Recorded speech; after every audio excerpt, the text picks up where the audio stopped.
Dalton Cooper has now, I guess, like a game and a half at left tackle, which is obviously what he had played at Texas State. What have you seen from him there in terms of helping that group?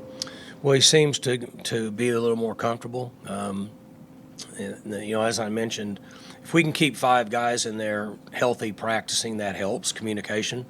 But he played pretty good at that spot in the last game, and it's one of the reasons that we were able to play well offensively.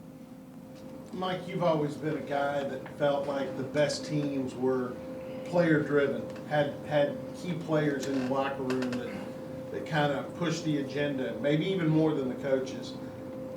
Who have you discovered in your locker room or out on the practice field, guys you can point at that we can rely on him? He's doing We've it got right. a number of guys.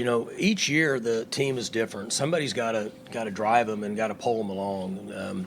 Coaches can do so much, but to a certain extent, players have to do it themselves. And Nick Martin, I mentioned, doing a good job. Colin's coming around. He's not a real vocal guy, but his attitude and his presence has been really good. They've done a nice job on that side of the ball. Mikulski's doing a good job offensively of keeping guys going. We always get good things from Presley. Again, he's not real vocal, but we get good leadership from him, I should say. But as a group, they're practicing really hard and buying in and competing like they did last week, which is a good sign. I know Bowman hasn't been given the